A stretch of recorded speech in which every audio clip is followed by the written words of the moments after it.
उसके 2 या 3 दिन बाद ही श्रीमती कमला सोनी जी को दिमागी दौरा पड़ा और उनको अस्पताल ले जाया गया, जहां कुछ दिन बाद ही वे दिवंगत हो गईं। नागेन्द्रहाराय त्रिलोचनाय भस्माङ्गरागाय महेश्वराय नित्याय शुद्धाय दिगम्बराय तस्मै नकाराय नमः शिवाय। रक्षा सूत्र चैनल पर सभी भक्तों का स्वागत है। हम सभी भक्तों को महाराज जी की अद्भुत पावन कथाएं सुनाने जा रहे हैं। कृपया सभी भक्त ध्यान से सुने। सन 1950 से 1955 के दौरान श्री आर.सी. सोनी जी नैनीताल में डिवीजनल फॉरेस्ट अफसर के पद पर नियुक्त थे। उनकी पत्नी श्रीमती कमला सोनी पंजाब के एक बहुत ही संस्कृत परिवार की थीं। सोनी साहब अंग्रेज़ों के राज्य के समय से IFS के तबके की सरकारी नौकरी में थे, अतः इस दंपति का रहन सहन बहुत दूसरे किस्म का था और ये लोग हर समय बहुत ही अच्छे तरह के कपड़े पहने रहते थे। श्री सोनी साहब का बाबा जी से पहले हल्द्वानी और बाद में नैनीताल में मिलना तब हुआ जब बाबा जी कुमाऊं पर्वत श्रृंखला की ओर बढ़े। श्री एवं श्रीमती सोनी उनके भक्त हो गए। बाबा जी अक्सर अपनी भक्त मंडली के साथ नैनीताल में श्री सोनी साहब के बंगले पर जाते और रात के भोजन के लिए रुकते। नैनीताल में बहुत से बाबा जी के भक्त वन विभाग में काम करते थे, जहां की सोनी साहब मुख्य अधिकारी हुए। उनके मन में साहब और नीचे के तबके कर्मचारियों के बीच की दूरी वाला डर निकल गया और वे सोनी साहब के व्यक्तिगत मित्र भी हो गए, पर वह सदा उनको उचित आदर देते। जब श्री सोनी साहब डिवीजनल फॉरेस्ट अफसर थे, तब बाबा जी ने उनसे कहा कि तू तो वन विभाग का सबसे बड़ा अफसर बनेगा। तो जब एक दिन सोनी साहब वन विभाग के मुख्य संरक्षक हो गए, तब वे बाबा जी के पास गए और बोले, बाबा जी, आज से मैं वन विभाग का सबसे बड़ा अफसर बन गया हूँ। बाबा जी बोले, नहीं नहीं, तू तो वन विभाग का डायरेक्टर जनरल बनेगा। श्री सोनी साहब चुप रहे।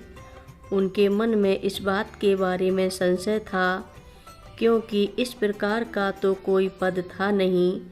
बाद में पूरे भारत के वन विभाग के लिए एक विशेष पद की घोषणा की गई और श्री सोनी साहब को तब उस पद पर सुशोभित किया गया। श्री सोनी साहब ने नैनीताल, कैंची, शिमला, दिल्ली और अन्य स्थलों पर बाबा जी के मंदिरों के लिए वन विभाग की ज़मीन के टुकड़े स्वयं अनुमोदित किए या अनुमोदित करवाए। उनके कार्यकाल में बहुत से गरीब परिवारों का भला हुआ, क्योंकि उनके आदमियों को वहाँ नौकरी मिल गई। सैकड़ों ऐसे लोग हैं जो श्री सोनी साहब की इज्जत करते हैं, क्योंकि उन्होंने उनको बसाया। बाबा जी के कई मंदिरों के ट्रस्टी भी नियुक्त किए गए। बाबा जी के गुजर जाने के पश्चात भी सोनी दंपति अपने उसी भाव के साथ मंदिरों से जुड़े रहे और विभिन्न आश्रमों के उत्सवों और समारोहों में भाग लेते रहे। उनके 3 सपुत्र थे, गौतम, अशोक और विक्रम सोनी। वे सब बहुत अच्छी तरह बड़े हुए और पढ़े लिखे। बाबा जी की कृपा उन सब पर बनी हुई है और वे बाबा जी के परम भक्त हैं। श्रीमती कमला सोनी सिद्धि माँ की बड़ी भक्त हो गई थीं।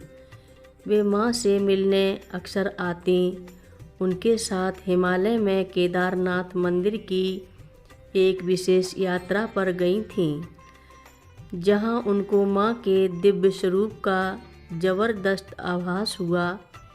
सन 1988 के जाड़ों में सिद्धि मां ने बीरापुरम मंदिर जाने का निश्चय किया था, तो वे दिल्ली में हमारे घर पर थीं और 3-4 दिनों के बाद उनको गाड़ी पकड़नी थी।